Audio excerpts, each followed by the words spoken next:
This is the Vision 79 podcast, where my friend Sander and myself, Mason, discuss recent developments in our business and our personal growth. The name Vision 79 comes from our respective racing numbers. Sander's is 40, mine is 39, and together we have a shared vision for success in business and our personal lives. Many successful people have started small, just like us, but very few of them have documented their early years. They often say they wish they had, and given we believe in learning lessons from others, we intend to be the first to document our journey from start to finish. Today, we'll discuss how taxes work, why it's not an issue that rich people don't pay as much in taxes, how retirement plans work, the reason rich people don't have retirement plans, our reasoning for why savers are losers, and much more. But first, we like to open every episode with a brief overview of our last week in business and our personal lives so that when we look back on this in our elder years, we can kind of gauge where we're at in our lives. So, what do you have for business this week? Podcast material is scheduled for next week, so long form is done, posts are done, direct-to-camera stuff is done. And I'm going to try and post the direct-to-camera content from this week on YouTube Shorts, which will be, I guess, a week from when this releases. We had a business meeting on Thursday that was productive, got some progress done on our main business, did a lot of organization of progress documents, kind of progress tracking, keeping stuff organized so that we know where we're at and we know what we have ahead of us. And I just noted here, it's impressive how much we've done, yet how much we have left.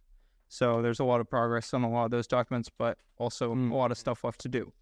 So, right. And then also doing some side stuff, helping out a friend with his car, same friend from last week. A couple more things needing to be buttoned up. So worked on that today and also tomorrow at some point after work. So that is all I had for life and business. I've got the same stuff written down for business, a lot of organizational overhaul work. I'm really happy with how the tracking is looking. Hormozy says, if you don't track, then you don't care. And we're certainly tracking, so it must mean that we care. We also have been working through design and manufacturing of unique aspects to our business. That's the stuff that I've been doing. And that's about wrapped up now. I've got a little bit more research to do, but for the most part, I think it's looking good. And then we got new Vision 79 t-shirts in. They look great, and we're working on new designs for our friends to buy as well. And we figured out how to use chapters in YouTube and Spotify, or at least YouTube, maybe Spotify too. That'd be great. So now when you're watching the video, if you don't care about whatever subject we're talking about, you can skip to the next part. And I think that's one of the last things I can think of when it comes to actually structuring the videos that could make it more whole. Like the description's filled out, we've got thumbnails down, titling's down, descriptions are down. The last thing I could think of was the chapters, and now we've got that covered too. Those are my business updates. It's been a good week for business, I think. In my life, I was voted into the alumni advisor seat for the Space Coast Crew Board of Directors, which is awesome. So I'm an official board member. Thanks. I'm the first member to not be a parent. And I spoke with the president about that because I'm like, hey, dude, it doesn't make sense that you're asking parents who have kids and full-time jobs to do this in their spare time. It's a bit ridiculous. And also potential inexperience too. Yeah. Well, usually inexperience. Yeah. They were talking about some specific instance. I can't recall what. And they were like, maybe we can bring this item in so that the rowers in the room can look at it. And it was just me and the president hasn't rowed in 20 years. And I was like, okay. So I talked to him and he was like, yeah, I would like to structure the board to be mostly non-parents. It would be great to have a consistent board over the course of time. So I'm going to be working with him to set that up. We also have a settlement hearing next week for the Florida Tech rowing lawsuit. Oh, cool. Yeah, we have to go to court and make sure that the judge agrees that the terms of the settlement are fair. Odds are it'll be just fine, not a problem. Usually judges are happy when you can settle your stuff without going to trial. Yeah, it's easier for everyone. Yeah.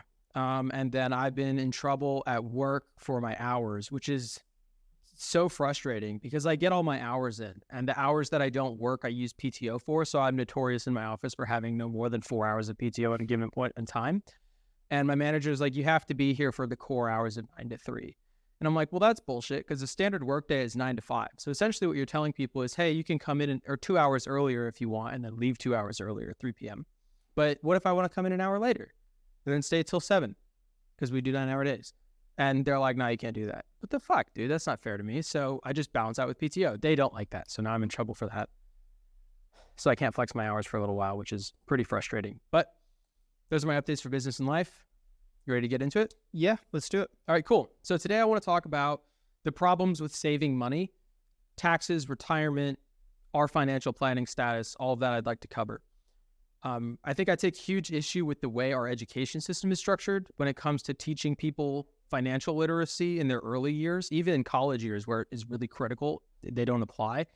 I don't understand how you're expected at 18 years old to understand what money is enough to sign up for a multi-$100,000 degree. Yeah, given the amount that they provide us an education for it. Yeah. Which is zero to none. Yep. We can make an entire podcast ranting about that. And maybe that's what this one's going to turn into. But today I have written points to focus on the finance aspect or lack thereof of the education system. Growing up, we were told by our parents to save our allowance. And then as adults, we were told by our employers to save for retirement, but we're never told why or how to save effectively. We're just told to put 18% into our 401k and then not worry about it until we retire. So that was my experience growing up. Growing up, my dad was always pissed about how I spent my money because as soon as any money hit my bank account, I would spend it on Lego. And he fucking hated that. And when I was younger, if I wanted a set but couldn't buy one because I didn't have the money to, I invented interest and then borrowed money from my brother, the bank. And I said, hey, I want to buy this $200 Lego set. I only have $100. Can I borrow $100? And then I'll pay you back. I'll go do yard work for 2 months and I'll pay you back $120. So, $100 plus 20% interest. And he was like, sure. And when my dad figured out I was doing that, he got fucking pissed. He lost his shit. And I wasn't allowed to do that anymore. And growing up, I always thought like, oh, I'm a scumbag because it's like I'm so derelict, like a fucking drug addict borrowing money to buy more drugs. And now I'm an adult. And I'm like, well, no, I was just using real world banking functions that I had come up with in my head to get things that I wanted. Now I don't want Lego. I want a business or real estate or some other valuable asset. So that's the experience that I had with financing when I was growing up. What was yours like? Both of my parents managed money poorly. My dad didn't have any sort of like investing. He didn't do any sort of investing at all until I was in my late teens, like probably 15, 16. Mm-hmm. And he started a simple 401k at that point, but before that he had no savings at all, primarily, which is largely due to the fact that he had a lot of tuition bills to pay, debt. From his school? Yes, from going to school. My mom didn't really have school debt. She went to school in Russia and did not in the United States, and it was essentially free in Russia. So there was no debt. Yeah, no debt in that sense. But she came to the U.S. and essentially whatever comes in also comes out. There's very little saving, and that's a factor of the style of life we lived, and where we lived was very expensive because she wanted me to go to a good school and stuff like that. My Baba has a little bit of savings, but even my grandparents on my dad's side have never really been super financially literate. I think they have something like 401k. I'm not entirely sure, but it's always just kind of been, if there is something financial that has to be done, it's the generic route with minimal education. It is the simple road, essentially.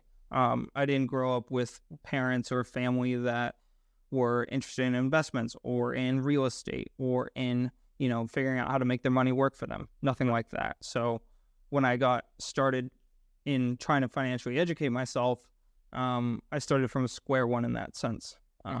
But I think that at least now we've gotten to a point where we understand the fundamentals of the systems around us and the options that we have and should take or not take, but still in the process of implementing them or growing our asset column, which we'll talk about later on in the podcast. Yeah. I don't think I understood really how money worked until after I graduated and had a job paying taxes and was contributing to a 401k. Because when you take a job, it just automatically everything falls into place. They're like, here's your paycheck. This much is being withheld for taxes. That's taken care of for you. This much is going to your 401k. It's automatically set up. So you're just taken care of. But I didn't understand, even to the point of I had worked internships and worked summer jobs and made money. So I would work a summer job and make $10,000 over the summer. And then that money would carry me to the next year. But we're living at home, you have no expenses. So $10,000 takes you a long way. But when I was in my senior year of college, I wanted to buy racing gear for the SAE team.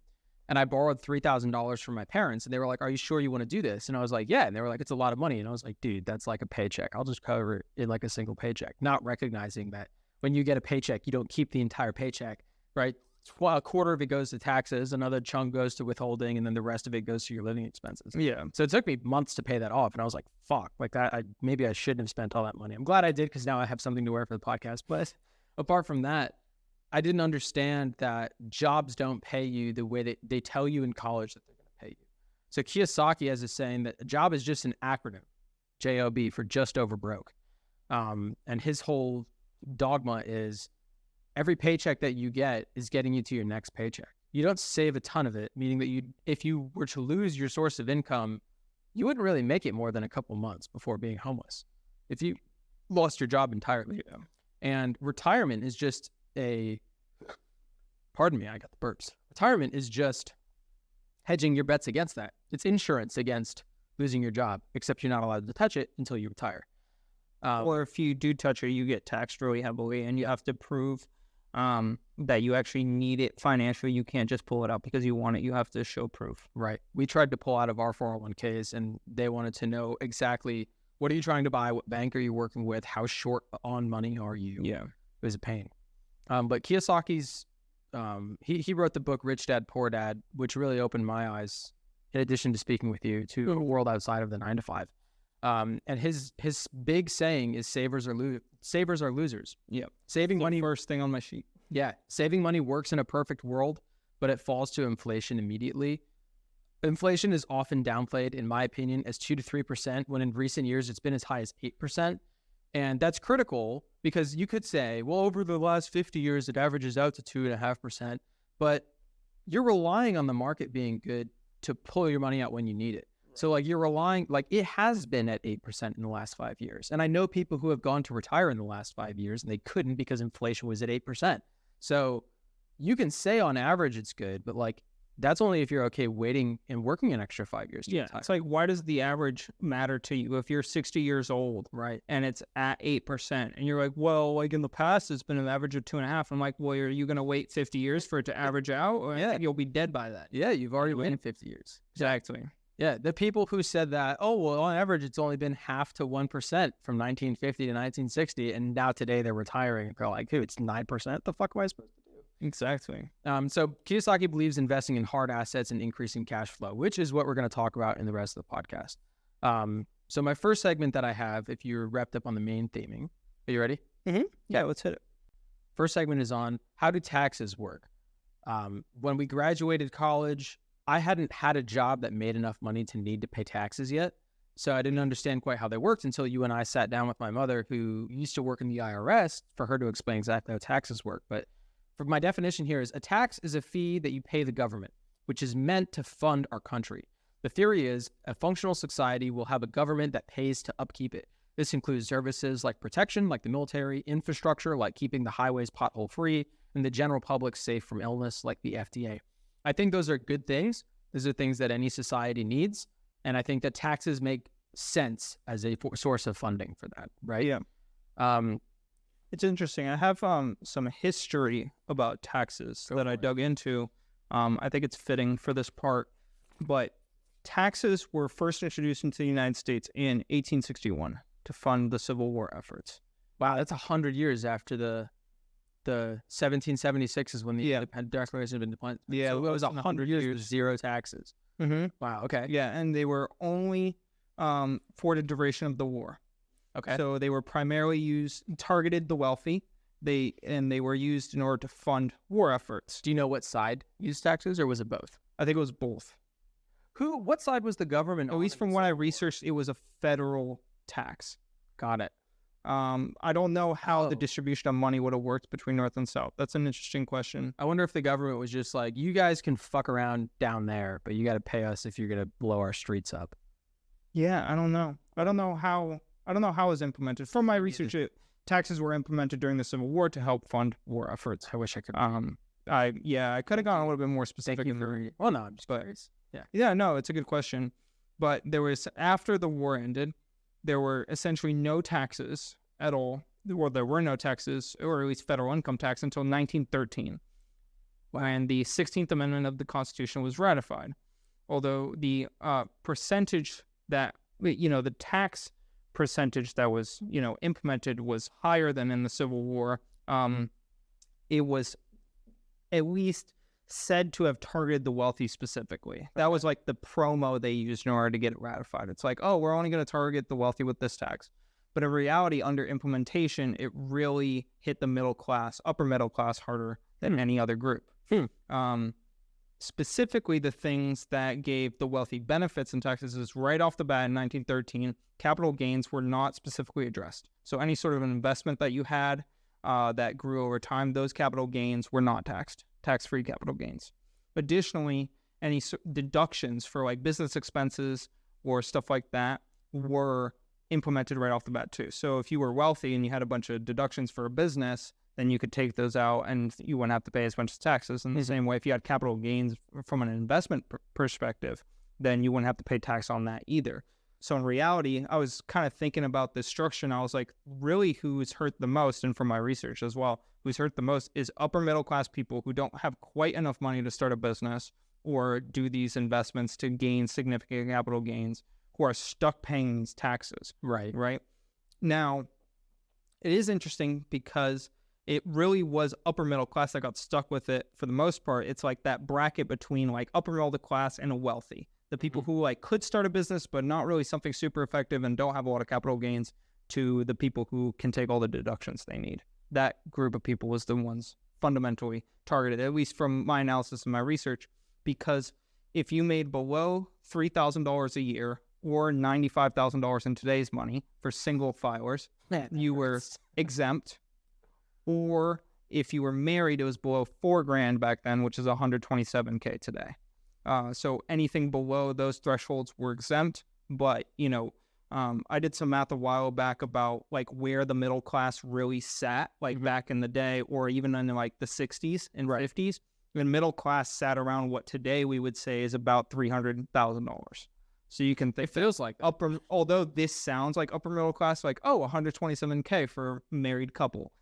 Back then, that really wasn't upper middle class. And I would argue today that isn't really upper middle class either. 127 for joint income? Yeah, I mean, it's like because expenses have gone so much. If a house is $400,000. Right, exactly. It's like expenses have risen so much that we don't really have like the traditional upper middle class. We have like a middle to low class, and then we have an upper class. And then the weeds in the middle are kind of far and few between. There's some people in there, but it's not much. So you say 1913 is when they brought taxes back from the Civil War? Correct. Yeah, under the 16th Amendment of the Constitution. When was the First World War? That was the 30s, right? Well, in part, they brought these taxes in 1913 because that's when the United States joined the First World War. Okay, exactly. Got it. So they were like, okay, from the Civil War, we got to tax people because you're blowing our country up. Yeah, we went into World War I, and they were like, you got to tax us because we got to go do war in other places. And then they were like, hang on, we can make money out of this war in other places. You should pay us to make military to make war in other places, which then makes us more money. Exactly. And then they just do World War after World War. It's really interesting, too, is that in 1913, the tax ranges for the people subject to taxes, so above $95K for single filers, above $127 for married families, were between 1% and 7% tax. Now, for perspective, the county we live in, Brevard, we have a 7% state tax alone, right? Plus the federal bracket system, which is in the high teens to 20s or potentially 30s, depending on your income. Plus Social Security. Yeah. And 7% was only for people who made over $500,000 back then, which is over 15.9 million now, right? Crazy. So that is like a stark contrast between what we have today. Dude, maybe there should be a revolution. Fucking it is crazy. It's crazy when you put it into those standards. But also, that's why I did it, because I was like, holy crap, like this is wild. Yeah. Also, I mean, it shows because our military, like we give more money to our military than any other country. Dude, military strong. Yes. But to put it in perspective, most other countries inflate their military numbers to make it seem like they puff up their chest like dogs, right? Like to make it seem like they're bigger than they are. Then they fall on their face, like Russia right now in Ukraine. Russia has the best military in the world, but they can't take Ukraine, right? NATO's helping them, but the United States actually nerfs their numbers to make it seem like they don't have as much as they do. Not because they want people to underestimate them, but because they're like, oh, fuck, we actually do give a lot of money to our military. We have a lot more shit than maybe we need. And I can't ask the taxpayer for more money if they know I have all this shit already. So I'm just going to pretend I don't and then take more money and then buy more shit. Right. Buy or build more shit. Now, it's interesting because in 1918, taxes were raised to 77% for over $1 million in income back then. So, a lot of money. So higher tax rates started to get introduced in 1918. And from 1944 to 1945, so during the Second World War, it was 84% tax rate for incomes over 200,000. So it's, obviously a high income, but extremely high tax rate. And tax brackets, although, there was varying ranges, and of course there was a minimum, set amount that, okay, people under this income don't pay taxes at all. They ranged up to the 70% range until 1981, when Reagan came into office, took the dollar off of the gold standard, reformed the taxes, and then they started to drop to like the top range was like 40% and then 30% and then in the 20s, stuff like that. So taxes have had a real fluctuation over the course of history, depending on war efforts or depending on the administration, or, it's changing constantly. And the point I bring this up is to really show how much it has changed and how bad of a bet it is to have a 401k and just bank on being able to withdraw from that, and like the government and the world being in an okay state and you just hoping for the best when you go to retire. Right? Like, it has fluctuated so much, and it has literally gone from 1 to 7% to over 80%, and then back down to like in the 30s in terms of top brackets to what we have today. And it's like, if you want to bank on that kind of fluctuation over time with your 401k and being able to pull out the money and pay these taxes, then go for it. Obviously, you can have a Roth IRA too, but there are downsides to that as well, right? Which we'll get into. So for the listeners who are like, but I have a Roth, it's not perfect. Yeah. Well, and I've got a simpler... You get taxed on capital gains for a Roth IRA anyway, so you're going to get fucked for that. So I have a simpler breakdown of everything. I'm assuming the people listening probably don't have a deep, in-depth understanding of taxes and stuff. So I have like very introductory terms written out here, because when we got our first jobs and talked to my mom, I didn't know what a 401k meant. Like, I didn't know the difference between a Roth and a 401k retirement plan. So I want to start with the standard deductions, which is still a confusing term to people who I work with and file taxes today. They don't understand what a standard deduction is. Every year you pay taxes. We discussed it. It's just the way that the world works. You got to pay taxes. Your taxes are a percentage of the money that you made that year, unless you don't make enough money. And that's what a standard deduction is. If you only make $13,000 a year, you make so little, you contribute so little to society that the government's like, dude, you've had it rough. Just keep your money. Don't pay taxes. Everybody gets that. Another reason I brought up this historic example too is I'm glad you brought up the $13,000 standard deduction. It's approximately $13,000. Is that the standard deduction in 1913 was $95K for you or I. Like, if we lived back then, it would have been $95K. That's more than I make here. It was just, over $20K more than what I make today. Right. Which is wild. Like, the standard deduction has dropped to where it's essentially insignificant. The tax bracket system applies to every single person, not just the wealthy. And at least from my research and my take on it, it has always favored the wealthy in some way. Like, there's always been an out for the people who have major assets or a business, or, business deductions to take, stuff like that. And so it's like for that. Right. So it really quick. If you are upper middle class and you are watching this, or you're middle class and you're watching this, don't expect the government to hand you your retirement on a silver platter. You are the target for these taxes and for getting raked over the coals with whatever benefits you hope to reap from an investment account that you have. So educate yourself financially, but let's dive in some more. Yeah. A deduction essentially is based on how much you contribute to society, right? So like the government, the society needs money to run itself. That's what taxes are. So let's say you make $100,000 a year, you owe 20% in taxes, which is $20,000, right? But you do something that benefits the government, thus your society, right? So let's say you own a business that contributes to your community. You need to buy $10,000 worth of stuff to make that business work. The government recognizes that that helps your community out. So it says, hey, you don't have to pay tax on that $10,000, meaning your new taxable income is $90,000, meaning your 20% tax bill goes from 20 to 18. That's what a deduction is, just in general. Your standard deduction says, hey, if you contribute so little to society, you earn less than $13,000, just keep it, right? The old standard deduction used to be, hey, you contribute so little to society, keep your entire income. $95,000 of today's money. Yeah, that's a good amount of money back then. Right. It wasn't, and in perspective, this is I brought up the point earlier that like we don't really have a traditional upper middle class by and large. At least we have like a lower middle class, and then we have like wealthy, right? And the point I'm making in that too is like $95K or $3,000 a year per person was like a pretty standard income, right? Like that was it wasn't baseline income, but it was very attainable. Yeah. Versus now we have to there's a lot of people out there who don't even make half of $95K a year. I think. Right? Do you know the average American couldn't put together $1,000 right now if you put a gun to their head? Yeah.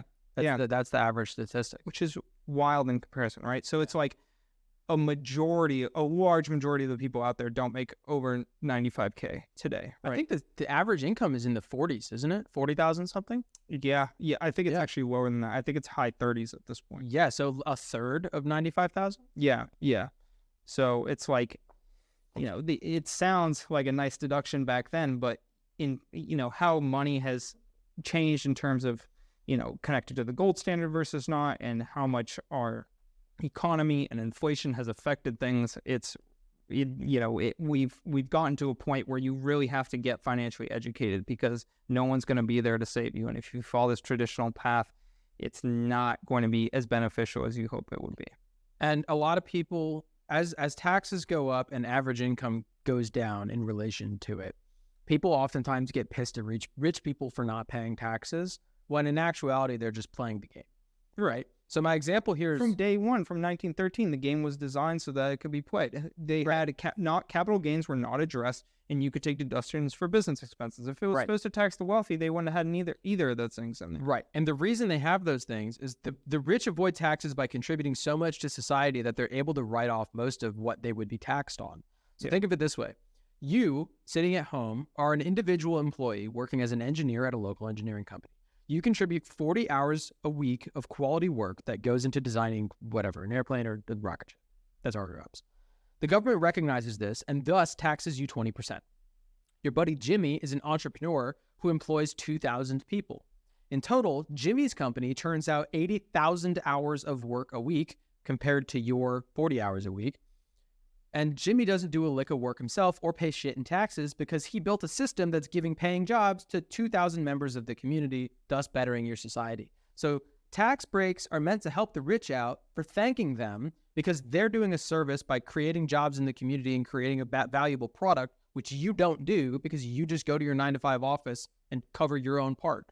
Right. And that's why lower income people are taxed versus business owners who contribute more to society.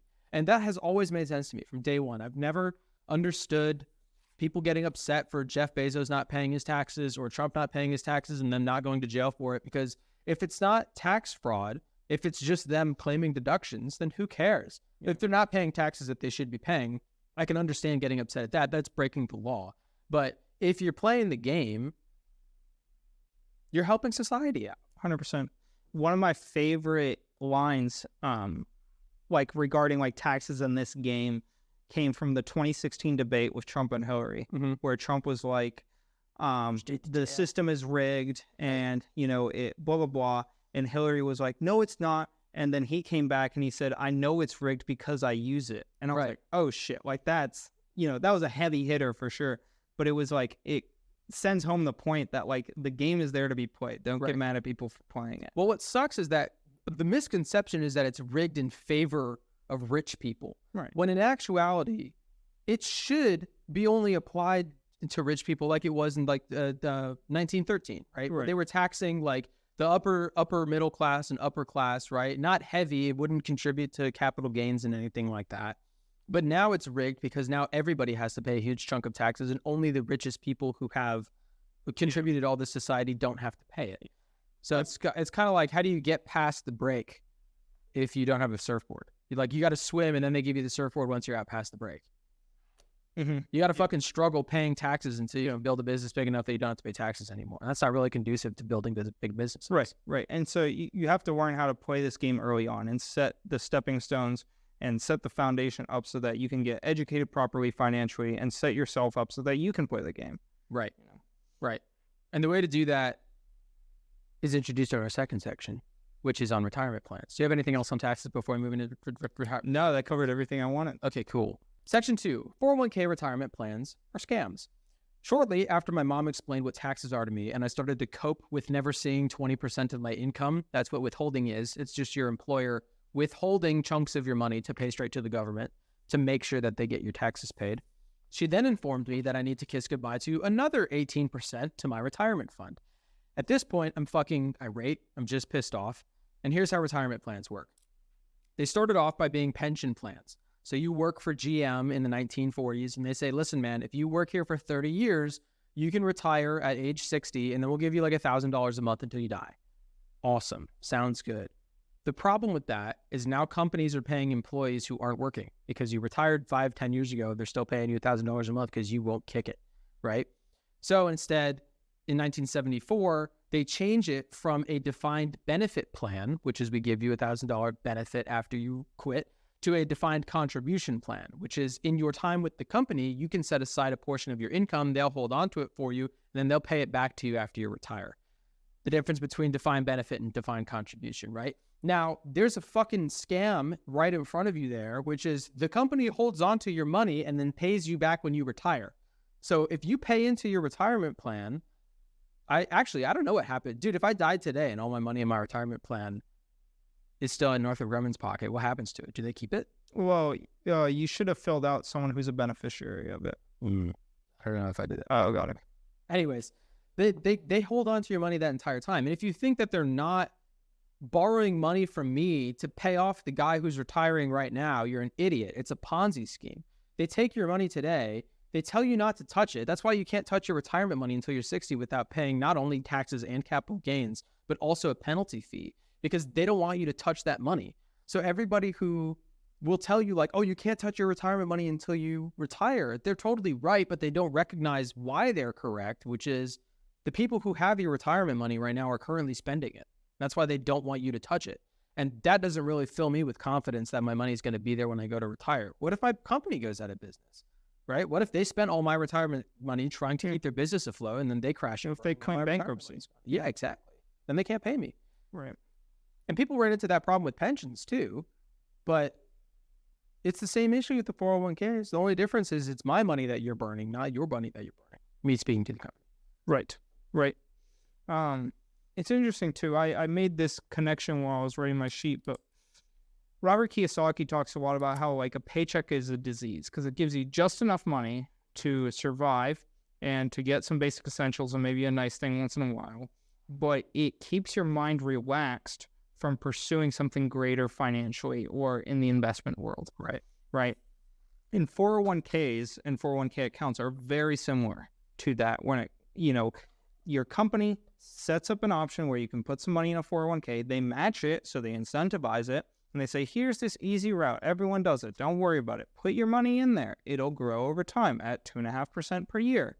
And it relieves your mind from trying to think about what are the better solutions and alternatives out there. Is this really the best option for me? Is there something better out there for me? Right. And I made that connection while I was writing this sheet. And I'm glad we're having this podcast because I want to emphasize to the audience that you really need to think about where you're putting your money. To just blankly put it in a 401k because everyone else puts in a 401k that's not a good move to do. When you go to buy a car, you don't go and just purchase a car sight on scene because somebody else bought that same car. You look at it, you look at the features, figure out, okay, is it better than this car? What's my best option? How can I get it for cheaper? How can I, get this color that I want? Blah, blah, blah, right. Whatever. So, right. Am I allowed to change the oil, or do I have to wait until I'm 60 to open the engine? Yeah. Yeah. So the different 401k plans or retirement plan, 401k is the tax code for retirement. So there's a 401k, a standard retirement plan, and then a Roth 401k retirement plan. So standard and Roth. In the standard plan, your employer directly deposits your income into a retirement plan for you. You don't touch it until you're 60, and then as you withdraw it, you pay taxes on it. In a Roth, your employer withholds your tax from your income, deposits the remainder into a retirement plan for you, and you don't touch it until you're 60. Then you withdraw it without worrying about taxes. So in the standard, you pay taxes later, and in the Roth, you pay taxes now. So the way you play this game is, at what point do you think your annual income is going to be the greatest? Because you want to pay your taxes on that money when it's at the least. Most people say, well, I'm making more money now than I will be when I'm retired, so I'll pay taxes on it when I'm retired because I'll be in a lower tax bracket, no less money on it, right? That should throw up alarm bells right now, because that means I'm going to be making not very much money at all when I need it the most, when I'm elderly and have medical bills, versus I'm going to have way more money coming in when I'm older than now, so I'll pay the taxes now on it. How are you going to be making that money? Are you going to be pulling it out of your retirement account? That's bold. How much money do you think you're going to have that you're going to pull out? Do you have another source of income? Because a retirement account isn't a source of income. It's a savings account. Additionally, you still get taxed on capital gains with a Roth. So it's like, yes, you are free from the income tax bracket, the federal income tax bracket system, but you still pay capital gains on that 2.5% that you got over the course of the past 50 years. Right. So you cannot escape the government trying to take your money away by doing this basic retirement system. Yeah, exactly. And that's why it's simple, and that's why it's easy, and that's why it's promoted, because it makes the government money. Why do you think the government likes it when people have a 401k, like a basic 401k? Because they'll make money off of it. Yeah. It profits them with it. And then, that should throw up some red flags, you know? I think it was it Reagan who said, when the government says it's coming to help, beware. He said, I'm about to speak the four most terrifying words in the English language. I'm from the government, I'm here to help. Or something like that. Something That's like not that. 4 words, but yeah. And so that should throw up red flags. You should be taking hold of your own financial education and your where you put your money. And it is the most important asset that you have as a intro person to financial development and business and entrepreneurship. Your single most important asset, is your time, but also how you manage your money. Because if you can't get any money management skills, you can't pull other people's money, you can't use your own money effectively, you are spending on stupid shit that you don't need, right? So I've got another snake in my pocket too. Yeah. Because even if you don't want to believe this, even if you're like, oh, well, I don't understand how the government really makes money on me, because maybe they can spend my money while it's in my account, but they're investing it for me in something that's going to grow, and then I'll get my money back later and it's okay. So I'm not really losing money. I have a tangible example with not the government, but with whatever company you work for, unless you work for the government, if you're a government employee, in which case, buckle up. 401k matching is when you contribute a certain percentage to your 401k and your company contributes the same amount. They go, hey, thanks for contributing. We're going to do the same because we're good people and we care about our employees. They're jerking your dick around. Here's why. When you become a new employee at a company, you go through what's called a vesting period, which is, let's say for Northrop, it's 3 years. For your first 3 years, they'll only contribute to your 401k partially what you do. So for the first 3 years, if I contribute 8%, for the first year, they'll only do 2. For the second, they'll only do 4. For the third, they'll only do 6. And then in my fourth year, they'll contribute the full 8 to match what I put in there, right? Do you know what the average length of employment is in the United States? 3.5 years? It's 3 years. Got it. Meaning that they can bank on you not being there for long enough to actually have to contribute the full amount to your account. So you say, okay, well, maybe they're saving a little bit of money on that because they don't have to give as much money as I do, but still the 2, 4, and 6% that they're giving me is out of the kindness of their heart, right? No. When a company hires you, they're given a full package to hire an employee. Let's say that the job listing is for $60,000 a year plus 401k matching. Let's say that full matching is $10,000 a year. That employment package from the employer's computer screen says $70,000. They're allowing $70,000 to purchase an employee, and they're only showing you 60 and then telling you that they'll give you an extra 10 out of the kindness of their heart, but only after 3 years. So if they don't contribute fully to your 401k for your first 3 years and then you leave, they keep that additional money and they get you at a discount. If you do stay, but you don't contribute like I'm doing right now, then they get you at a discount forever because I don't contribute to a 401k. And even if you stay, they still get you at a discounted rate for the first 3 years, and they're still deceiving you by not showing you the full billet of available resources they have to pay you. I would much rather have my 401k contribution as a part of my paycheck. I would rather just have more annual income and be free to decide what to do with that money. They don't give you that option. It's either have a 401k and we'll match you, or you don't get it at all. People wonder why SpaceX pays more, and it's because they don't match to 401k accounts. So they don't play into this game. They just give you an income based on your value, and that's how much you get paid. That's why they get paid, 10% more, 15% more. Yeah. This is a game. Nothing is really free in life, right? You think about this 401k plan. It's like, oh, it's free to set up and it's free to do, and it's through my company. But in reality, it's really not free. It's probably the most expensive thing of your life because it's a toxin into your financial mindset, and it makes you think that this is easy and you can just lay back and sit on it, where in reality that's probably the worst option for you out there. Mm-hmm. And additionally, you're not allowed to touch the money until you're 60, which makes no sense at all, because the periods in your life in which you spend the most amount of money are ages 30 to 45 and ages 65 to 80. And that first chunk is your child rearing years. Mm-hmm. It's when you get married. It's when you buy your first house. Yeah. Right. And then the second is when you're dying and you need to pay your medical expenses. So essentially what you're doing is you're saying, well, I'm going to put money aside so that I hopefully have enough money to pay for not my medical expenses, because I'm not going to have an income. So I'll need that money just to live. Still won't be able to pay my medical expenses, and deprive myself of that money when I really need it in my highest paying years, when I'm raising children and buying houses. Yeah. When you're making your largest expenses. And it's fine too, because if you look at 401ks, there's no insurance on a stock market crash. Like, it's like if you throw your money into this 401k or Roth IRA account, you are literally gambling on the economy and the state of the country and the state of the world being in a good spot when you go to retire and pull that out. And also, not just when you pull it out, but from the point you pull it out until you die. Mm-hmm. Like, that stretch of time, you are banking on the world being in a good spot so that you can pull this out effectively and your taxes on it can be low, right? But there's no insurance on it. Like, it could be shit, and it's just like, oh, tough luck.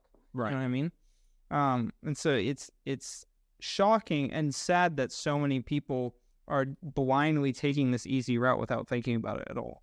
I have a lot of coworkers who just kind of throw their money out of 401k and they're like, oh, my company matches. And I'm like, but like, do you really understand what's going on behind the scenes? Like, do you know why you get paid 20% less than you should?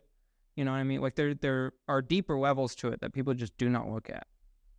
Yeah, my dad recently got a promotion at NASA, and he was talking to me about how some of his fellow coworkers who are his age and are well paid were looking at retiring over the last 2 years, like right before COVID hit. They were looking at retiring. And then COVID hit and all of their savings accounts tanked, including their retirement account. It was down like 15, 20%. And they were like, that's scary when you have like over $1 million or $2 million, dude, $3 million in an account, 10, 15, 20%. That's fucking terrifying. That's hundreds of thousands of dollars. What's scary is if you had $1 million in your bank account today and it took a 20% hit, that sucks because you lose money, right? But when you're looking at retiring, every dollar is another day that you live. Yeah. So when you're 20% down, what that really means is, oh, I can't afford to live the last 5 years of my life because I'm down 20%. Yeah. And that's a scary thought, because it's all out of your hands. It's all out of your control. Yep. There's a guy who I work with who he contributes like 18% to his 401k. And I'm like, dude, that's a lot. He's like, well, it's good. It's standard, like Dave Ramsey says too. And I was like, yeah, man, but like you know how the system works, right? He's like, what do you mean? And I was like, well, the company has allotted X amount of money and they save money on you your first couple of years by this and that, and they actually owe you more and they're just spending your money. I gave him this whole spiel.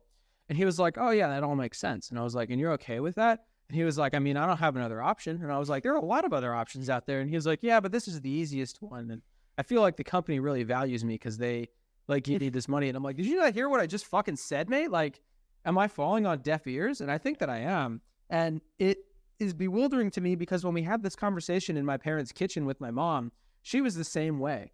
Like, we were like, hang on. So we've done research and like is this, and this true? And she'd be like, yes. And we would be like, does that not raise red flags to you? And she would be like, And I don't get it. And I bought my dad, Rich Dad, Poor Dad, for his birthday last year.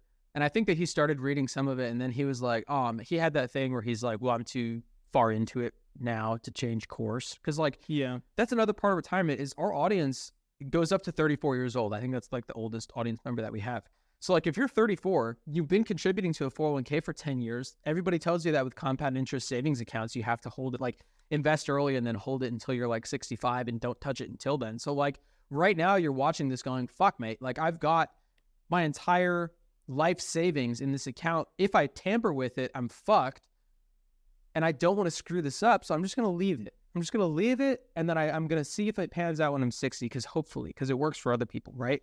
But it doesn't work for other people. That's why they got rid of pension plans. 401ks exist because pension plans stopped working for people. That's why Social Security exists. And that's another positive. And also it was more expensive for the company, so I would want to keep them. Exactly. And Social Security is a big issue too, because people have had problems pulling their Social Security out. And politicians and people will tell you that that's not the case because they have Social Security and they're relying on it and they don't want it to be true. But it's a fact that people have had issues getting that money out. And it's a fact that eventually that money is going to dry up. I'm paying Social Security today to pay for the people who are retiring today. But I'm not going to bank on the fucking Gen Alpha 20-year-olds when I'm 6. I guess it wouldn't be Gen Alpha. Gen Alpha would be 40 when I'm 60, right? Jesus Christ, that's scary. Whatever is after Gen Alpha, whoever's 20 when I'm 65, I don't want to rely on them paying my Social Security. Who knows if that system will be in place by then? Maybe everyone will be podcasters. That's another thing that I wanted to talk about. Do you think? I'll write this down. You're all good. The other thing, too, is that this Social Security fund, like you said that politicians want to encourage people to pay into it and to feel as though it's a stable option and blah, blah, blah. But it's like, of course they want people to feel good about it because they want people to pay into it because it brings more money into the government system. Right? It's like, of course they're going to promote that, right? That should raise red flags too. Right. I think that retirement in general, in my opinion, is just fucking stupid because essentially you're saving your own money to pay yourself in retirement. So you become your own employer and pay yourself not to work. Right. And the justification for it is this measly 2.5% on average a year that you get, which is lower than a lot of the inflation rates over time. And yes, inflation may be 1.5%, but it's like you're still saving 99% of the money that you pull out is going to be money that you've saved. And like, yes, compound interest will help you out and you'll get some bonuses, but you're still going to pay capital gains tax on that. Or if you have a traditional 401k, you're going to pay income tax on that. And then additionally, another red flag that I have written down is that 401k management companies, bless you, make money on you regardless of whether you make money or not. They make money on administrative fees, managerial fees, fees on withdrawing early, etc. So it's like they don't even have your invested interest at heart. They just make money on you regardless of, do you just have money in your account? We can make money if you have money in your account. They don't fucking care whether you make money or lose money. It's just whether you buy into it. So of course it's promoted. Of course it is. And that's should raise red flags for people. If politicians and the government and is promoting this system that you pay into and like, don't worry, the government will keep your money safe. Like, that's not something that's like, oh, green light. Yeah, I'll do that. Right. You got to at least think about what you're doing. Yeah. It essentially means that the second you retire, you start bleeding money. That is scary to me. Like, no more income. Like in engineering, I remember I made this connection with my mom when we were talking about retirement accounts because mass flow in equals mass flow out is how it should be. That's conservation of energy, right? And when you retire, the mass flow in stops, meaning that the mass flow out eventually is going to deteriorate. Yeah. It's eventually going to go down. That's not an isentropic system. You're not generating anything there. What's funny is that, there's no insurance on these 401k plans. And people assume that, oh, it's safe because of the average increase is good and it's over inflation and compound interest and blah, blah, blah, right? And oh, my company matches it, right? There's no insurance on it, right? And people look at like stuff like real estate investments. And they're like, oh man, they're like, that's so dangerous. That's so risky. Real estate has been far more stable of an asset over time than 401k plans and 401k accounts have been in regards to the stock market. And additionally, you can get insurance for real estate stuff. Like you can actually implement systems that protect you when it comes to real estate. And there are systems in place that will protect your money as well through LLCs or S corps or C corps, whatever you decide to do. Like there are systems you can implement to protect yourself from fluctuations versus like with a 401k account, you're just banking on it being good. Right. So yeah, but go ahead with your point. I know you had one. No, it's good. It's just when you retire, you either run out of money or die, whichever happens first. And like banking on those two things happening at the same day sucks. That's tough to do, and I'm not willing to do Even if it doesn't happen on the same day, right? Let's say you have a little bit of money left over, then your kids get it, and then if you don't have that properly set up, which most people don't, they're going to get taxed out of the ass on it too. Right. So it's like the government makes money every single step of the way when you throw money out of 401k blindly. So why not think about it a little bit and figure out what to do instead? Yep. My mom has this whole thing set up. She's like, if I die in a plane accident and all of our money goes to you, you need to get to the inheritance like before it goes into, it's not furlough, but there's some government process where like you could be taxed on what your parents leave you or something. So they said it in trust so that doesn't happen. Yes. But even then, like let's say that they die and I get all of their retirement in full and I get all of their property in full.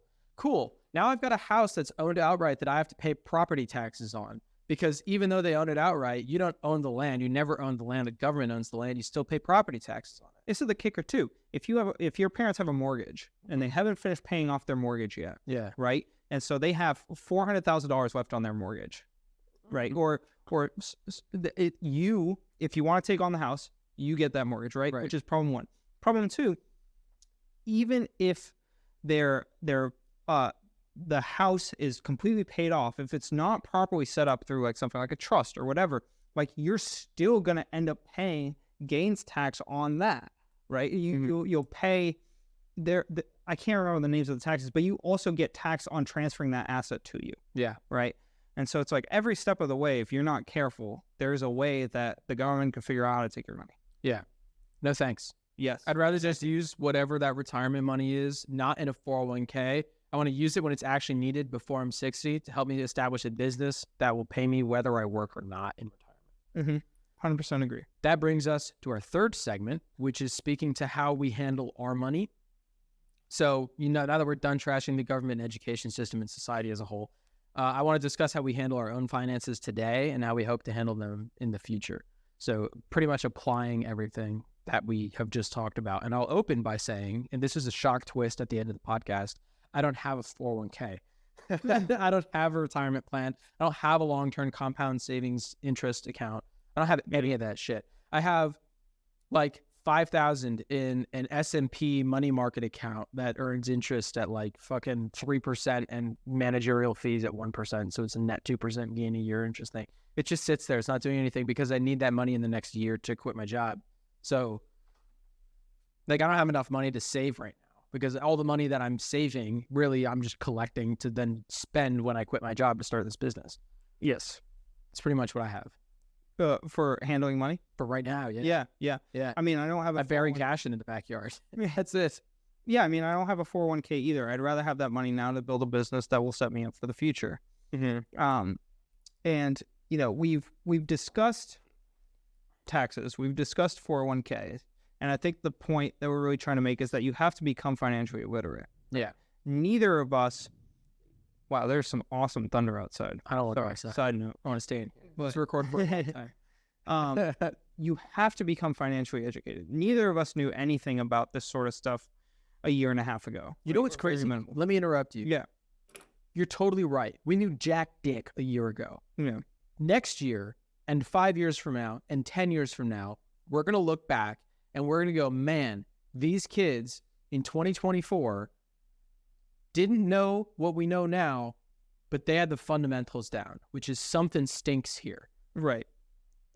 That I think that the inflection, like we've gotten over the critical mass right here, which is something's up, and most people don't recognize this. So we don't know everything or exactly how everything works. We'll get there, but like we've got the fundamentals down.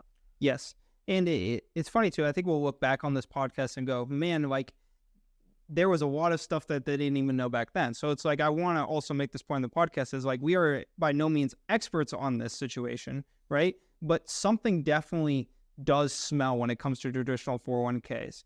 And we know enough to understand that, hey, this isn't the best route and the best option that you have. So it's like, I encourage the viewers and the listeners to really think about where they put their money, right? Another thing too, that's a really important to know is that since 1971, the United States has, the U.S. in 1971. I'm sorry. In 1971, the U.S. dollar was tied to the gold standard. Yeah. After that was broken apart, if you measure from 1971 until today, the U.S. dollar has lost 95% of its value. Yep. And in that way, gold, because gold is stable. There's a fixed amount of it. It's a very good asset, right? It's a non-renewable resource. Gold cost $35 per ounce in 1971. Do you want to take a guess at how much it is today? Say the number again. It was $35 per ounce in 1971. Okay. And until, this is actually in a 40-year span I have written out. So 40 years, not even to today. It's worse today than it is. But in 1971 to 2011, what do you think the change has been with? Okay, so the dollar has gone down by 95%. Right. And gold, is it a percentage that has gone down by or a dollar amount? Well, the gold will inflate in terms of its dollar price because the dollar is less valuable over time. So the gold price will be much higher today or in 2011 in this. Oh, okay. You're saying gold versus the dollar. Right. So it was $35. Now I'm going to guess it's like per ounce. Per ounce. It's in the hundreds for sure. Yeah, for sure. If it was 35, I'm going to say 400 an ounce. In 2011, it was $1,400. That's crazy. Dollars an ounce. That's crazy. Right. The dollar lost between 1971 and 2011, 95% of its value in a 40-year span. And it continues to drop. It is worse today. I think it's close or around $2,000 an ounce today. Right. Yep. So it's like, yes, your money is growing sort of in this 401k account that you have at 2.5%, and it's beating inflation because inflation's on average 1.5%. But it's like the dollar isn't even tied to anything substantial anymore. They just print money. Do you know why it's getting worse too? Do you know what BRICS is? No. BRICS is an alliance between, I think it's like Brazil, Russia, Iran, China, and something else, right? But they have banded together essentially in like a counter to NATO, right? And they are off the U.S. dollar entirely. We backed out of Afghanistan. We don't control the oil anymore. They're all doing their deals with China and the yen. And so the yen is becoming way more powerful than the dollar. And they're off the dollar standard now, right? Mm-hmm. So all the power that we had on the world stage with the dollar is gone now, meaning that as much as the dollar's been decreasing in value, now it's going to fucking drop like a stone. Yeah. Everybody's freaking out about this. And it's interesting because everybody freaked out about the new real estate change a couple months ago. Even Tyler was like, oh, I might quit real estate. And I was like, really? What's going on? He was like, hey, you can't make as much money anymore. And I was like, oh, gosh. And then I asked him again a week later, and I was like, what's the deal with that real estate thing? He's like, I actually think I'm going to drop everything and go full ascent into real estate because it's looking good. And I was like, wait, what? And he was like, yeah, I just, like, the winds are changing. Like, I heard from different people. So I read the legislation, and it's, like, not a big deal. It's not a big change. Yeah. So I asked him again a third time, and he was like, yeah, it's actually not a big deal. It's not a big change. And I was like, oh, did you read the legislation? He's like, no, I just heard from someone else. And I'm like, well, hang on. So, like, you're not actually, like, reading what's going on. You're just kind of hearing from people, like, what's what. And he's like, yeah, because I work with a lot of good people in the industry. I'm like, all right. I feel like right now I don't have a good enough understanding to really, I'm not an economist, right? I'm pretty much Neanderthalic when it comes to financial literacy. I'm not literate in anything. I'm a fucking moron.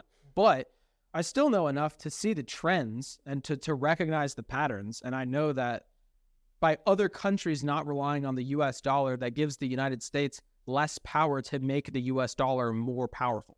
You know? Yeah. It's, I think that a lot of the, just save your money and use it later mentality comes from the old way of thinking where the dollar was tied to the gold standard and saving your money actually meant something because there weren't millions and millions and millions of dollars being printed every day. Yep. Right? It's like that actually meant something back then. The money you had saved up actually gained value over time, or you were able to, grow it in these accounts, and it was meaningful. Today, it's not meaningful at all because of all the inflations and the taxes that we have and the fact that the dollar is being printed all over the place. So why not figure out a way to hold your money in an asset that actually brings you income relative to everything else that's changing around you, instead of just like hoping that it might, you know?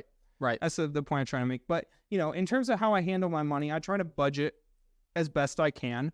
I have phases where I do better and sometimes I do worse, but I think overall I've gotten better over the course of time. You know what I realized? Yeah. Budgeting is like dieting.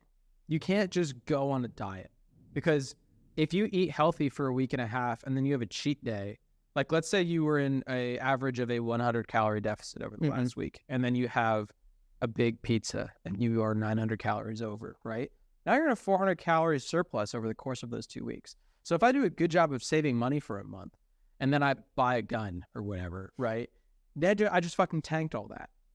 And so when you diet in exercise and in physical health, what you really need to do is change your diet, not go on a diet. Like change what you eat and enjoy what you eat, because you need to eat that every day. Yeah. Or you're just going to stay fat, right? You're just going to stay poor. So with spending money, I'm trying to find ways to gamify it in my head so that I just spend less money overall in general. Yeah, you mentioned that to me. And so I make it budgeting a game. Yeah. And that's been helpful for me in terms of saving money. And of course I have, like, you know, sometimes I want an extra Lolo at Paul Hunter or something like that. Mm-hmm. And so I go over in that sense, but I've been looking at my bank accounts and checking regularly, and overall it has been better than it has been in the past. Like I am able to save money. Yeah. And of course we, you know, in the middle of this podcast, we said savers are losers, but I think the point that we're making is that you have to be smart with your money when you don't have a lot, so that you can use that money to build something effective.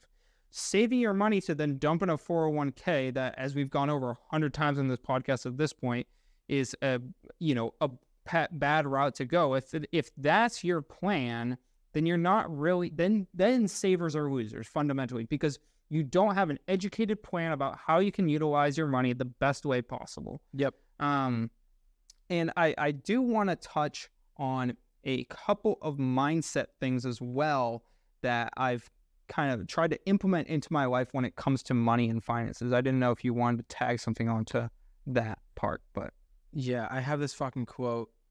It's an Alex Ramosi quote. I cannot believe that I didn't think about this until now. It's one of my favorite quotes.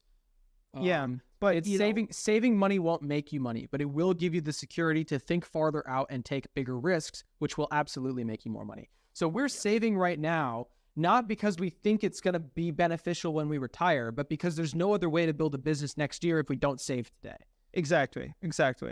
And a couple of the mindset things in regards to that I want to go over are assets versus liabilities. Yeah. Right. That is something that we've learned over the past year and a half, and they are very different. A lot of people don't fundamentally understand them. You're going to explain it. Yes. Yeah, at least on a basic sense, and then I'll have you jump in and add anything that you want. But assets, in a basic sense, put money in your pocket. Liabilities take money out of your pocket. A lot of people think that their home is an asset or their collector car is an asset. In reality, those are probably the biggest liabilities in your life. You are paying a mortgage, which is taking money out of your pocket. You could potentially pay capital gains tax if you pass it on to someone else and don't set it up effectively in a trust or another account, something like that. And you have to pay for maintenance on that property or that car as well. So it's like all of these expenses come in, and people just kind of wash it away and go, well, oh, it's an asset because I have equity in it now, or it grows over time, right? But it's not paying you, right? An asset would be as if you owned a rental property that the tenants paid more than what your mortgage was for that property. Right. That would be an asset in that sense, right? But it's a lot of people, their homes are a liability because they continue to pay into them. It doesn't put money in their pocket. That is the definition of an asset. Although it can grow in equity and it can grow in value and all this stuff, if it doesn't put money in your pocket, it is not an asset. Right. Now, wealthy is when your assets, your cash flow in, covers your liabilities, how much you have to spend. That is at least Robert Kiyosaki's definition of wealthy. If you guys have not read Rich Dad Poor Dad, you really should. Also, the 4-Quadrant book by him is really good too. Mason and I read both of those. But wealthy is when your assets cover the expenses of your liabilities. This doesn't mean that you're necessarily rich, because you could live a very basic life and, you could have cash flow of $2,000 a month from some asset that you have, and that covers every expense that you need, right? So it doesn't really necessarily mean that you're rich, but you are wealthy because your assets cover your liabilities. Right. You want to tag anything onto that? Dude, I have had people who were getting to the age where people are getting married, they're having kids, they're buying homes. And I feel like the next step for people in their mid-20s is to buy a house, because it's the cool thing and it's the next thing, and they have no rationalization for it. And so they try to rationalize it by saying, oh, well, it's equity. It's an asset. Mm-hmm. I need something. I need to put my money somewhere. We had someone at the bar say that to us, actually. Someone Yeah. that owns a property at Pauhana. Oh, yeah? Yeah, remember yeah, this, we but- did. Well, I'll leave it blank, but That's fine. yeah, we had someone who was like, yeah, everyone told me that like I wouldn't be able to afford a house, but I figured out how to do it, and now I have equity in this asset. And in my mind, I was like, well, it's You have quite equity, that but it's not an asset. Yeah. right. And to whoever that is, I hope you're watching this and realizing, that it's not too late to put a tenant in that house or sell it. But like it's not false to say that you have equity in your home, but it is misleading to say that it's an asset because you don't make any money off of your home. Yeah, you can use the equity in your house to borrow money from a bank, but what are you going to borrow that money for? You're going to borrow that money to buy a sports car, because that's not an asset, and therefore the equity isn't an asset. If you're using that equity to start a business, which is going to put money into your pocket, that's an asset, but that doesn't mean that your house is an asset. That just means it's equity, right? And so Kiyosaki makes a point between assets, liabilities, and income versus passive income versus portfolio income, right? Mhm. So a house is more like portfolio income, where it's like, hey, this is where I keep my money at, but it doesn't put anything in my pocket, right?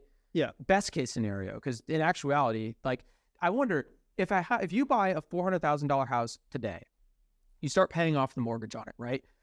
With a mortgage, you pay it until it's paid off entirely, right? So you're going to have to finance it, meaning you're going to have to pay interest on it, right? So I wonder, if you total up all the payments that you make on the principal and the interest and every month of property taxes and all the maintenance, you're paying a hell of a lot more than just the value of the house. So a $400,000 house over a 20-year mortgage is probably going to total up to like $1.2 million. And by then the house is going to be worth what?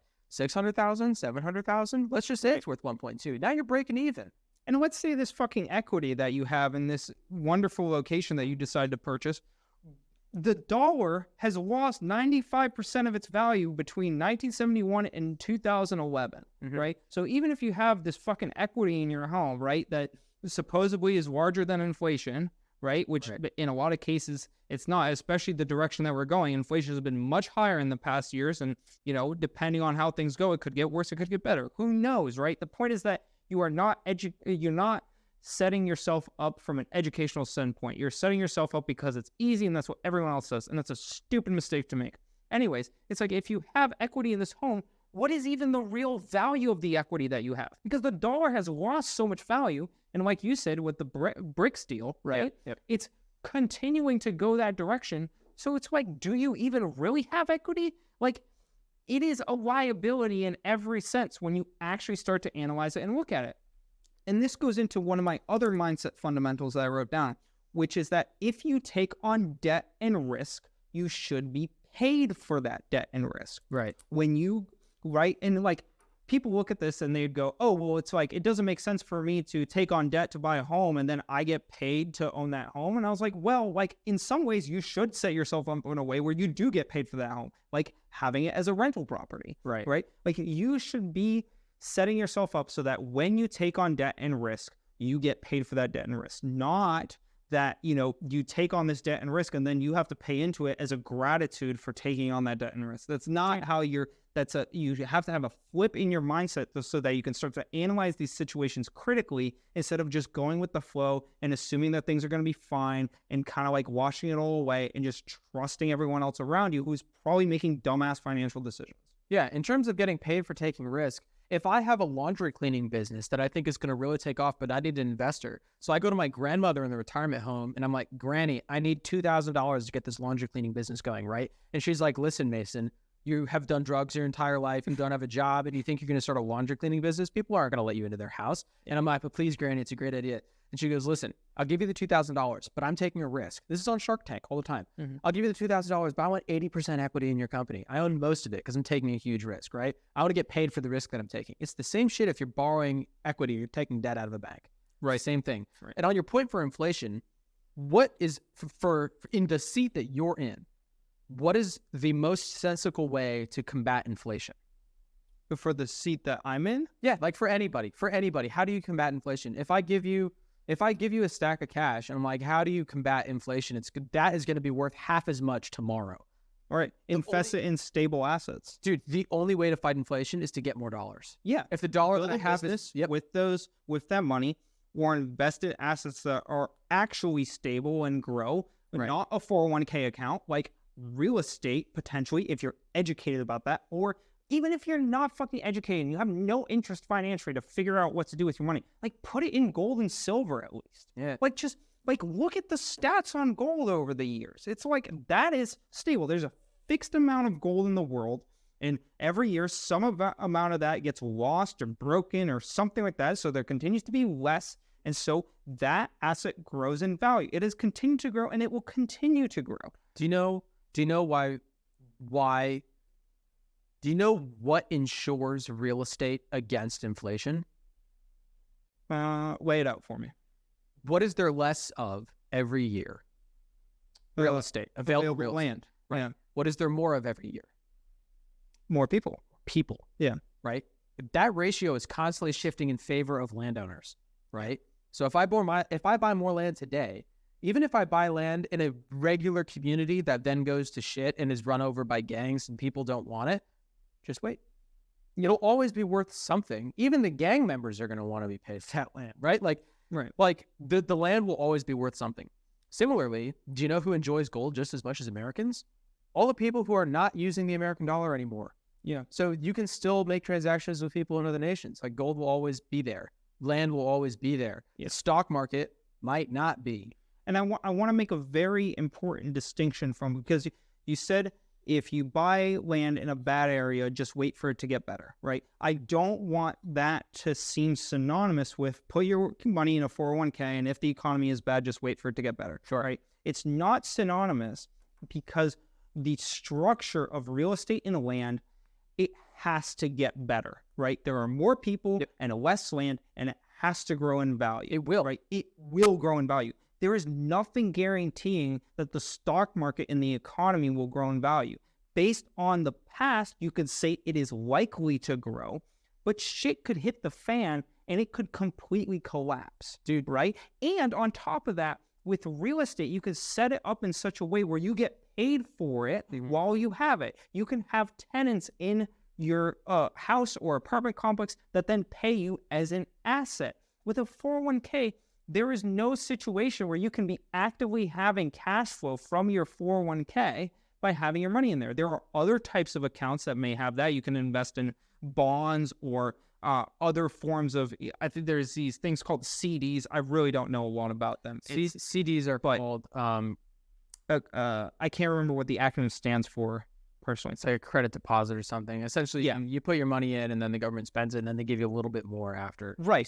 So there are ways, right? But like the point I'm trying to make is that with a 401k, you have to hold it there. You get penalized heavily if you pull it out early, and it's not guaranteed to grow. So you're taking on debt, risk, and then the growth doesn't match inflation. It doesn't match the rate at which the government is printing money. It doesn't, you have no control over what happens to the dollar or how valuable it is in the future. So it's like, why would you put your money in that, right? It is the worst of all cases, other than the fact that it is easy to do and easy to implement because companies and the government has already structured systems around you doing that because they want you to do it and it makes the money. It doesn't make you money. They make money regardless of whether it works out for you because they make money off of fees, taxes, or if you have like a 401k manager, administrative fees, managerial fees, right? All this other shit, right? Yeah. It is the worst possible option. Let me holler at you about stocks. Yes.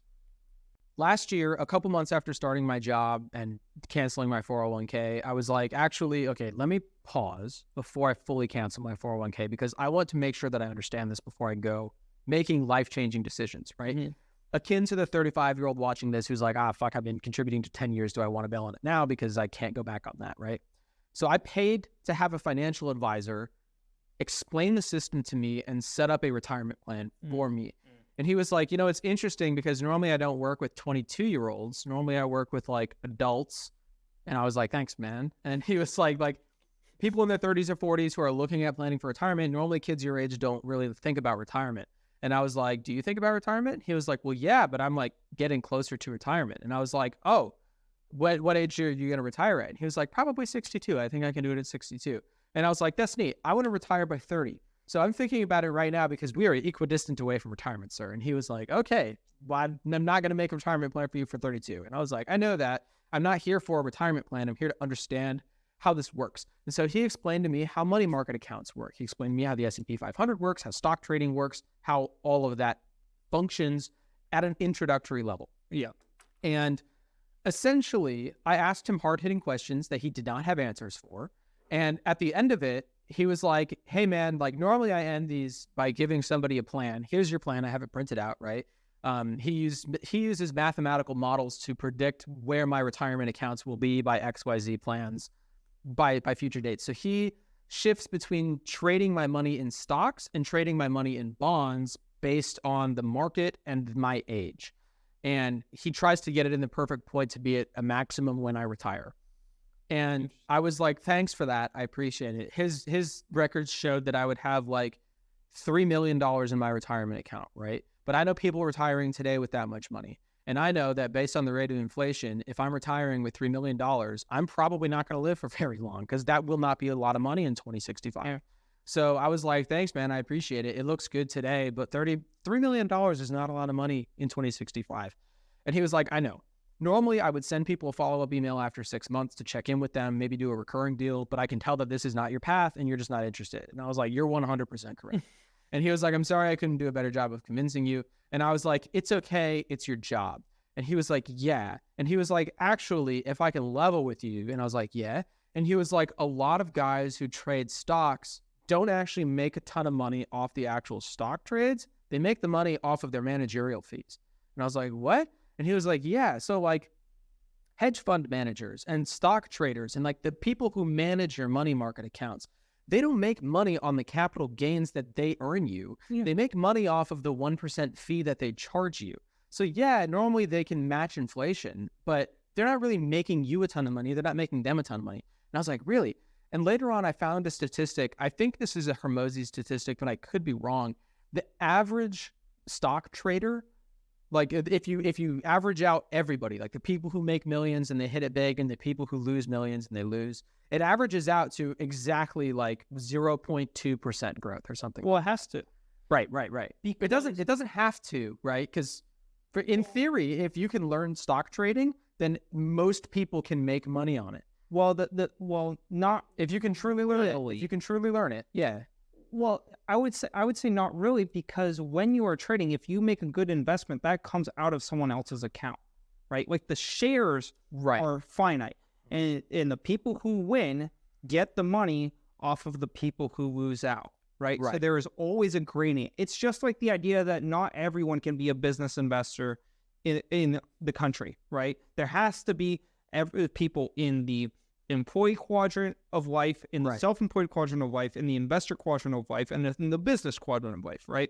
So it's like with stocks too, it's like when you are transferring money around and moving money in a certain company, it's a fixed number of shares at this given price, right? And so somebody has to lose out for you to win, right? That's true. There is a balance there, right? And over time, yes, companies that do well will tend to grow, and then companies that do poorly will tend to fall, right? And share values can fluctuate and stuff like that. But it's like not everyone in the world can be all in the green, right? Right.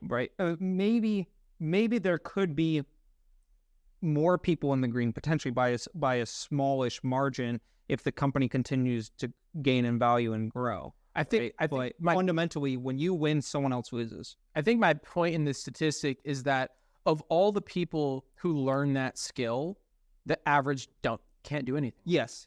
Because ultimately, it's my opinion that stock trading is closest to legal gambling because you have no impact over the result. If you don't, and Kiyosaki is big on this, and this is where I get this from, but if I buy a house and I put a tenant in it, I control where that house is. I control the mortgage rate. I control the rate at which I pay that mortgage. I control whose tenants I put in there, right? Yeah.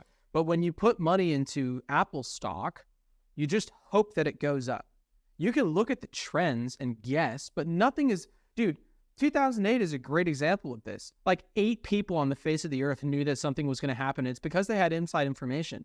Every politician makes money in stocks because they have inside information. If you don't have inside information, which gives you a competitive edge, right? And even then, if you have inside information, you can't really do anything about it apart from pull out at the right time. I agree and simultaneously disagree. I know you do, which is why we have this segment. Yeah. Because although, yes, in some ways it is legal gambling, right? And the people who truly make money, big money, right?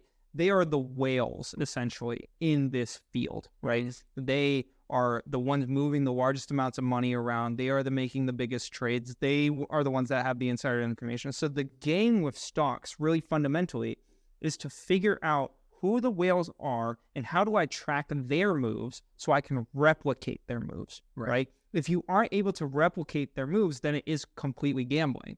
But if you are able to recognize patterns or to see public trader information for different politicians or stuff like that, I heard it was Sarah Palin, I think, she's a politician, but she has a crazy good track record for trading. And it's all insider shit, but you can find her trades on a public domain. I forget the name of the website. I'm sure that maybe one of the listeners will know, and they can throw a comment in there. But you can follow her exact trades, and you can follow a lot of people's trades in politics through these public databases. Right. And so if you're able to follow these big whales and make those trades, then you can be successful, right? It's about finding the trends. But fundamentally, like you said, you don't really have control over the market. You don't have control over what happens to that company. So in a lot of ways, it is gambling. It's just like informed gambling if you know what to look for. But it's not like real estate property where you have control of the location and the house and your tenants and how much you charge. Right. Like that's a lot more control over the situation. And with stocks, you're just trying to follow the whale. Versus in real estate, you can be the whale. And following the money in real estate, let's take my friend Justin, for example, because Justin buys stock through NVIDIA and Apple and shit, right? Completely uninformed. He just goes off vibes, right? You know, I have a good feeling about Apple, so I'll buy money, right? That's fucking brain dead movement right there, right? But let's say that you track Sarah Palin's movements online and you replicate her movements because she has a good track record, right? Whether or not she has a good or bad move, you're following what she's doing. Right. And what she's doing, let's follow the money up to her level, is she's speaking to the owners of these companies and getting them to take action one direction or another. Right. And then that's going to increase or decrease value in that person's company. Right. Then that person, we're speaking on their level now, takes action to impact their company, which increases or decreases the value in their company. Right. I don't want to be Justin. I don't want to be the guy following Sarah Palin's actions, and I don't want to be Sarah Palin. I want to be the guy that Sarah Palin's talking to increase or decrease the value of my company because he's the guy who calls the shot. And I totally get that point. Right. And that's the Hormozy level of thinking. There's the Kiyosaki level where it's like, bro, fuck that whole game entirely. I'm just going to start my own real estate thing and like fuck stocks entirely. But you know, even Kiyosaki, I suppose, gets to the point where he starts talking about initial public offerings and like making a business large enough to go on the stock market and then be in that position. Right. So I guess he does it too. All roads lead to the ocean, right? Or all. Ultimately, though, even Robert Kiyosaki recognizes that business is a more valuable route to go down than investing. Right. Because his quadrants, he lays this out in the 4 Quadrants book, is like the base level, you start with employee. And then you have self-employed, which is like a little bit better on the road there. And then you have investor, and then you have businessman or, you know, business person, right? Right. And so even in his book, he recognizes that like business is where like the real big bucks are at. Those are the big whales, right? Right. You can kind of get there. You can get there through the other paths, and every single box is important. Like there is value for each person in every one of those boxes. But if you want to really be successful, you have to figure out how to get into the business quadrant of life. Right. Right. So I did have two more quick things about like mindset stuff that I wanted to run through. Sure. One thing that this is a Robert Kiyosaki thing again is that you shouldn't say I can't afford it. You should say how can I afford it, right?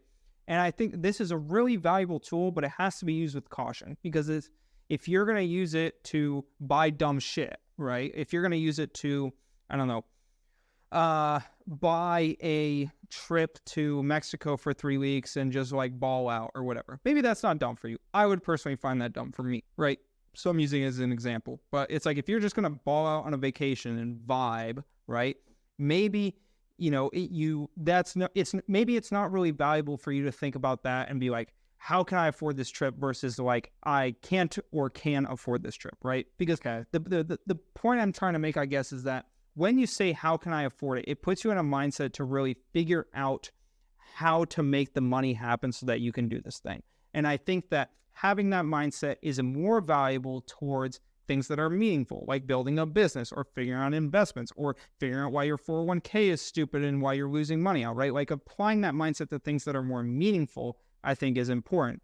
But, you know, maybe do get caught up trying to afford things that you can't by applying that mindset. I think it's still an important mindset, but maybe that was a little bit of a tangent. No, I think what you take issue with isn't what people are trying to afford, but how they get there.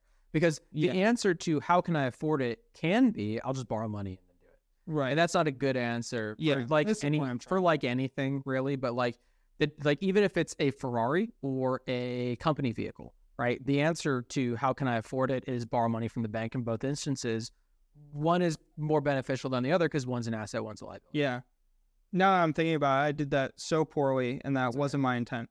The intent is that the mindset is important, and that's why I literally have a section about how that's an important mindset. Right. Yeah. I guess what I was trying to weave into my point is like this mindset is super important and utilize it to push yourself forward as much as you can. Well, I used to think I can't afford it at all. It'll be like I'll never have a McLaren F1 because I'll never be able to afford it. But now it's like, well, how could I if I wanted one? Right. It's like, well, you got to start a business and quit your job and like escalate. Right. That's what I'm doing. I think the point I was trying to tie in is that use your money smartly and use your time wisely, right? Make sure that things that you're going for at a fundamental base level. If you are at square one and you don't know anything about this, use your money and target yourself wisely, right?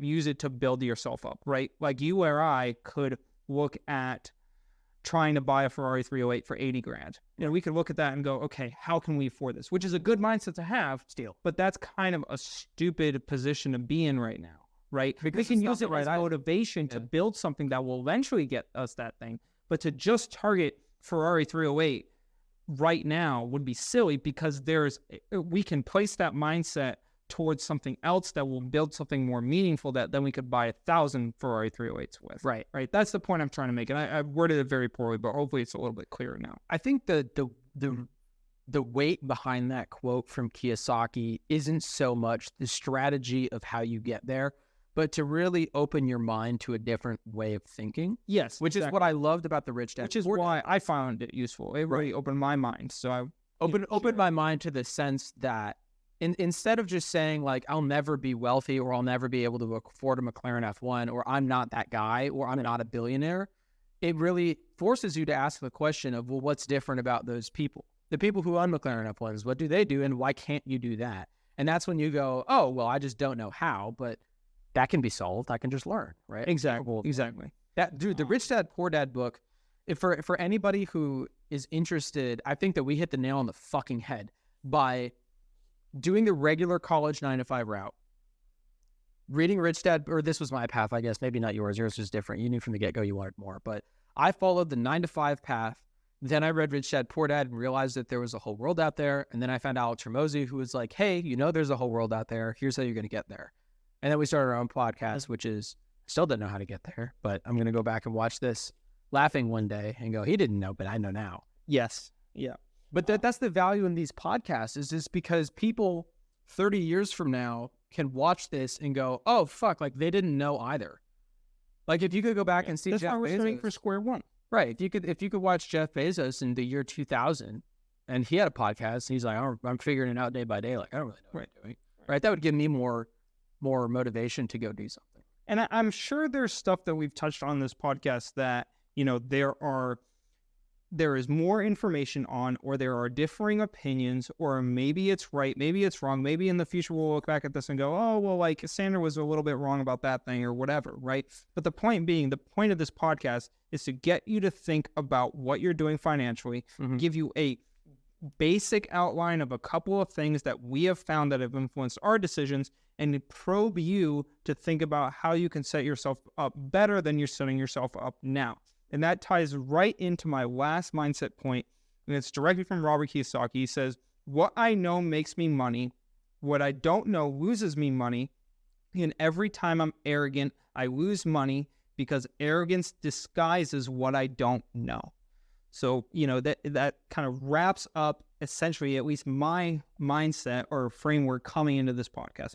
Get yourself educated. Don't assume you're on the right path. Figure out what you're doing. Find the pros and cons.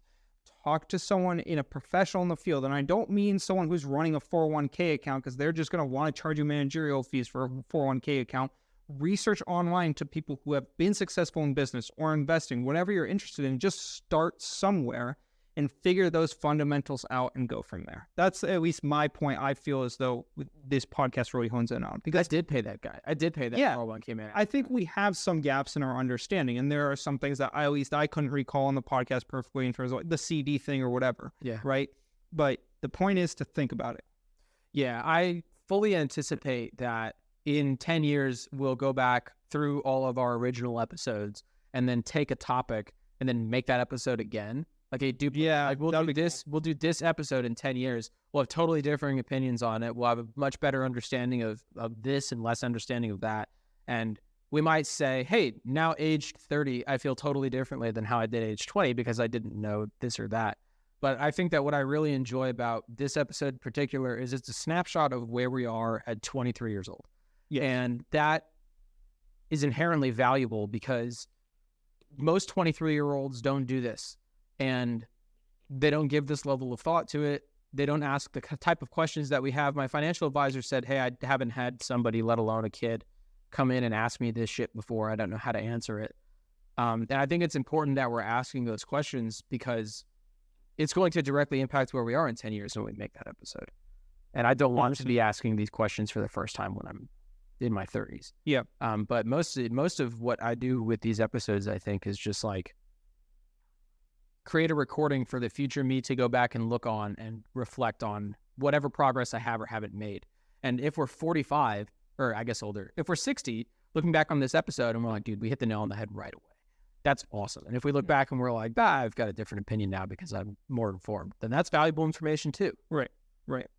I guess this is one last thing that I'll say. I know I've said a lot of one last things, but make sure that whatever path you decide to take through your financial education, to figure out how to make your money work for you, right? If you are just saving this money, savers are losers. If you're just saving this money and banking on the future or whatever, you're not making your money work for you. Whatever path you decide to take and whatever research you do, keep that in mind. Right. That's all I got for me. Yeah. I like the Kiyosaki also has the make other people's money work for you. Like borrow money type of thing. That's like a next step from making your money work for you. Yeah. The more I listen to Hormozi, the more I am unafraid of just working for the money. Because like I'm going to work hard anyway, so who cares? But working a 9-to-5 for the money isn't at the same level as working a full-scale multi-million-dollar business for money. The work is the same, but the output is It just takes hard work at the end of the day, right? Yeah. And that's why people don't research the 401k stuff, because it takes a little dose of hard work, and that's scary to people, or they don't like money, or they don't like finances, or they don't want to get into it because of blah, blah, blah, right? Yes. Like it just takes a little bit of hard work. Do your research, figure out what you want to do, and go from there, and become educated on these important topics. Yeah. It's important for me, especially because the retirement thing scares the shit out of me.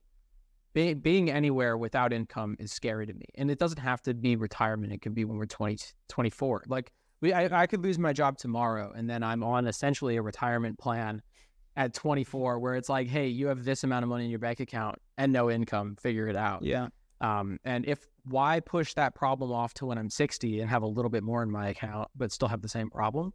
I want to solve that problem now, and then it'll for sure be solved when I'm 60 and I won't have to worry about it. Yeah. So we'll wrap it up. We do a section called Dialing In at the end of each podcast. We've talked about a lot of things. We've covered a lot of topics, but we're about to get back to work after this, and you should too. So we leave you with one quote that kind of encompasses everything that we've talked about and what we can consider for the week to come. So the quote is a Kiyosaki quote, as much of this podcast has been. Saving is a safe way to lose. A 401k is the riskiest of all investments because success is dependent on things out of your control.